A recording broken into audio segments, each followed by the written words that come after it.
Hello friends, and welcome to my channel. If you are new here, my name is Debbie. I run a small little channel here. It's basically about homesteading and prepping and food and whatnot. So anyways, my good friend Crystal from Flat Tire Farm Homestead invited me in with a soup collab that she and Jessica from Modern Homestead Alaska are hosting, and it's called Souping with Friends. So this will be one of my entries into that collab. This is going to be a homemade gnocchi chicken gnocchi soup, but with homemade gnocchi. And I'm also going to tag my friends Martin Midlife Misadventures. They are also doing a collab right now on Flour It Up, teaching people how to use basic flour recipes to create things at home instead of buying them from the store, because we all know inflation is out of control, and if we can save some money on things like that, we need to do so. So anyways, we're going to get started on cleaning these potatoes up. I'm going to peel them and get obviously the eyes and bad spots off of them. But anyway, I'll get them cubed up, and then we're going to get them into this Instant Pot. And I'm just doing it that way to quickly do this because I am limited on time today. So anyways, you can go ahead and boil them on your stove if you would like to do that. It's simple. Or you can even bake your potatoes for gnocchi. It doesn't matter. Or even instant potatoes work. I have a video with the instant potato recipe in it. I think it was one of my budget videos. But anyway, we're going to start working on this, and then I will catch you when I get that finished. Okay, we've gotten our potatoes cubed up, and guys, don't laugh at me for my rusty Instant Pot. She has been used a lot. But anyway, I've got our potatoes in here with just enough water on the bottom to cook. Basically, they're going to steam. But anyways, I've added some salt on top of this, and we're going to cook it for about 10 minutes, and then it'll be ready.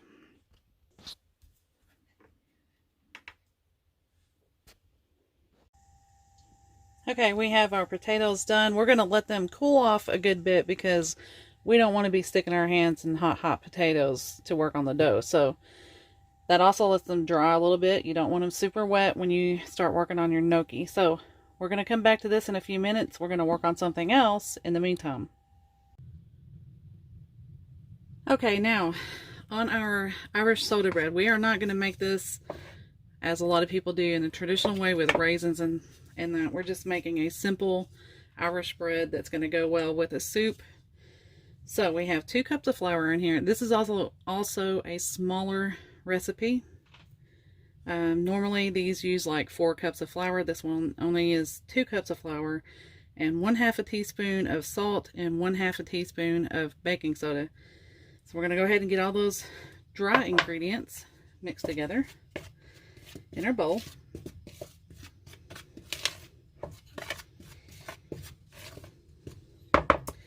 And then it also usually calls for buttermilk. I'm using a raw milk that actually tastes quite a bit like buttermilk, so it's pretty heavy on the cream. We're going to go ahead and put in 1 cup of that as soon as I find my measuring cup.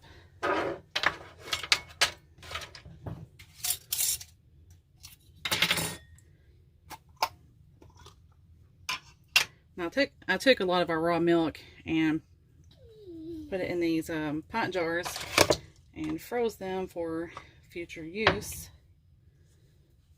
because I can't always find raw milk. Luckily, I've recently found a farmer that lives almost in the same town we do. I found her on a farm group, and so hopefully we'll be picking up our first raw milk from her. This milk came from Cave City, which is quite a ways from here. So I loved the people that had that. They were from Simpson Farms. They were amazing, nice people, and I would love to buy from them all the time, but it is just not close enough for me. So I feel lucky that I found someone close. So anyway, we're going to get this mixed in here. And then I've got the oven preheating to 450,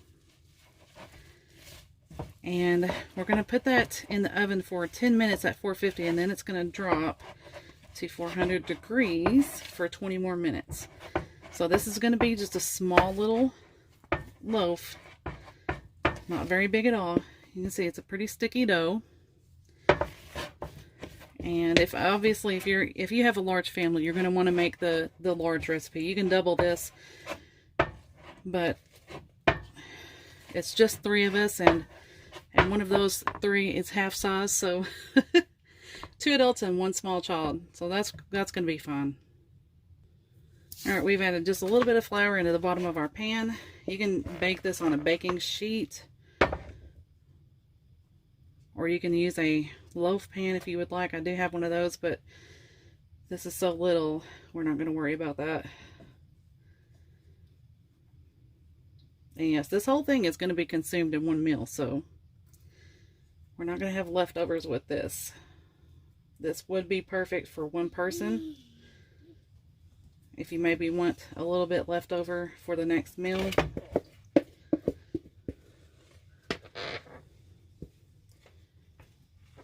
It definitely is very sticky in your bowl.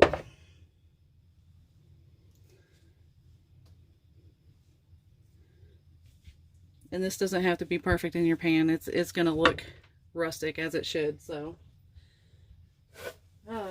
typically people will cut a little line down the middle. I'm not even going to worry about that right now. We are just trying to get dinner done for when we have to leave to go get hubby. So we're going to get this in the oven. Like I said, it's at 450, and then once that gets done, I will update you then. Okay, now our potatoes have finally cooled off enough to work with them. So we've got almost 2 pounds of potatoes here, and then we've got 1 cup of flour over here, and then we have 1 teaspoon of salt in that, and then we have some black pepper on the side. I'm going to go ahead and add some of that in here in just a minute. And then we have 1 large egg that's going to go into the gnocchi as well. And then we have some extra flour to put down on the surface when we start working on the dough. So I'm going to go ahead and start getting these mashed up, and then we will start working the flour into this. Okay, we're going to try to get this together over here. So we've got our flour. We're going to just add this in. Well, this isn't exactly how I like to work on this stuff, but I don't have exactly everything that I normally would in my home. So anyway, if you are new here, we are temporarily living in a camper because we had a house fire, and we are having to save as much as we can right now to try to build our next home. Insurance, we were fully insured, but they did not obviously replace everything that they were supposed to. We are still going back and forth with them. The fire was completely not our fault. It was in the attic, and it was an electrical fire. But anyways, I've obviously been less than happy with them. So here we are. We're making the best of it, okay? We do feel blessed that we are able to stay on my mom and dad's old homestead. It is a 40-acre homestead that my brother is allowing us to stay on for the time being. So I'm just getting in here and working with my hands. This is going to be pretty messy. And depending on your potatoes, you may have to add a little bit more flour. We've got a little bit more here on the side. I would say it's better to use russet potatoes. I didn't have those on hand, and that's just how I work. I use what I have on hand. So we had gold potatoes, and those, along with red potatoes, are a little bit more moist. So if you have those, you may need a little bit more than that 1 cup of flour. But you just keep working it until you get a really nice soft dough. And I've got to get this this egg added in here too. Hang on just a second. Okay, we've got our dough out here. I've worked on this for a little while. I did have to add quite a bit more flour. But if you can see that texture, it's very soft and pliable. There's still a little bit of moisture in there, and I can still add some more flour if I need to. But we're going to let this rest for just a little bit. I've got to run and get my husband from work. So once I get back, I will be working on that. And we'll roll it out and cut it into our little basic dough balls. It's really potato dumplings is basically what this is. So anyway, we're going to do that when we get back. All right, real quick before we go, I've got to get this bread out of the oven because it is finished. There we go. Here's the cute little loaf of bread. We'll be eating that soon, so I'll see you guys when I get back. Okay, I've made it back home. We're continuing our gnocchi making. I had to add about 1 more cup, maybe a little bit over 1 more cup of flour to this. So, like I said, if you're using a more wet potato like red or a golden potato, you're going to need a little bit more flour than you would with the russet. So I'm going to go ahead and cut pieces off of this.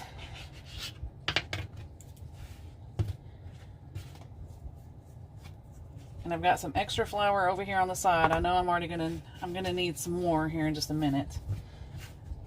But I'm going to get this rolled out.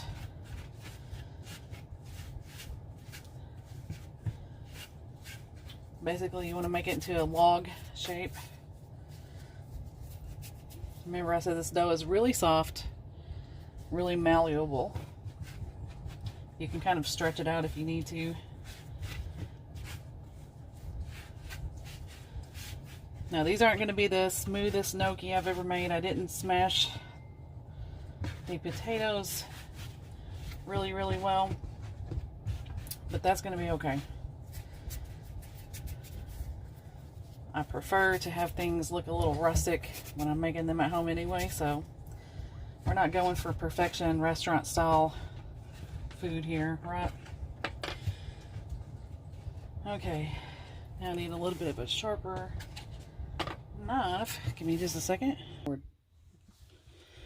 Okay, so we're gonna just cut these into some simple little pillows. You can shape them just a little bit. Normally I shape them with a fork, the back of a fork, but right now we just want to eat. So we're just going to do them like that. Put them over into some flour.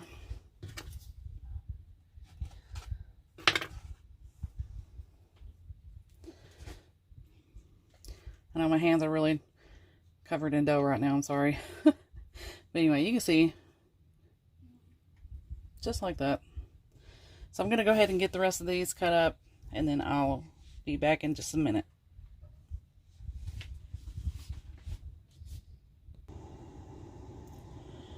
Okay, we have our gnocchi finished. We still have this much dough left. I'm going to go ahead and process that tomorrow and get it ready for the freezer. In our pot over here, we have 8 cups of water. So we're going to go ahead and start our soup. I have 2 tablespoons of chicken broth powder here. And I'll probably add some more as I go along. I've just got to see how much I'm going to need. If you have chicken broth, just go ahead and use that instead of this. But this is what I have on hand. So I have 1½ tablespoons of garlic. I have a half of a teaspoon of rosemary. I have 1/4 of a teaspoon of basil and 1½ teaspoons of the smoked paprika. We're going to put that in here. And then I have some leftover chicken from a whole roasted chicken. So that's what we're going to use as the meat. Okay, we're going to add 2 more teaspoons of the broth powder. And then we're going to add in some of our frozen celery. Probably added about 1/4 of a cup in there. I may add a little bit more.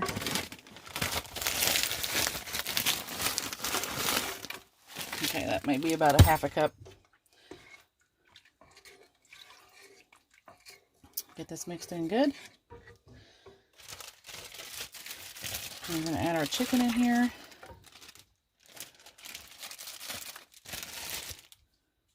Part of it's still frozen. I had it in the freezer. But I've got this on, and I'm going to go ahead and let it come up to a simmer. I'm going to put the lid on it. And then once I get it up to where I can get it to boil, we will add in our gnocchi and the vegetables. Okay, we've added just a few shakes of garlic salt, and then we're adding a little bit of lemon pepper in here.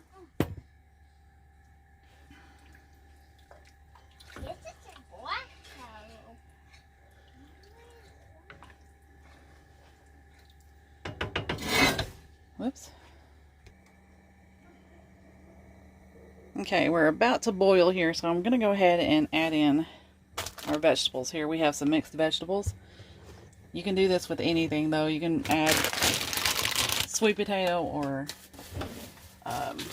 butternut squash. You can add spinach and sun-dried tomatoes to this. You can do a lot of different things to it.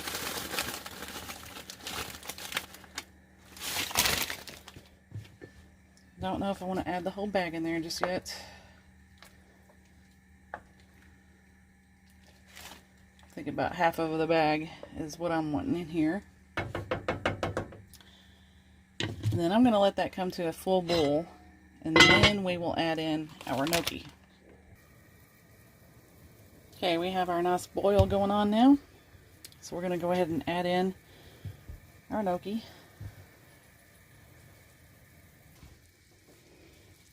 Okay, this gnocchi is pretty much done. Once it starts floating, it's usually done. We're going to add just a little bit of ricotta in here too, to make it a little bit creamier. Normally I would add heavy cream, but I don't have any with me. So that's what we're going to do. Okay, I added almost half of that container of ricotta. You can see it made it nice and creamy. Now, if you were to cook this in a slow cooker, I've done that before too, it'll get quite a bit thicker than this. But we're wanting a nice soup tonight, so anyway, that's what it looks like. You can see I didn't shape the gnocchi out in any pretty shape, but that's okay. It tastes good. So we're going to get this plated up. Okay. We've got it in the bowl ready to eat along with our bread. I'm going to add just a little bit of Parmesan on top here. That's the way I like to eat this. But anyway, I hope you guys enjoy this, and I will see you again soon. I love you all. Take care, friends. Bye-bye.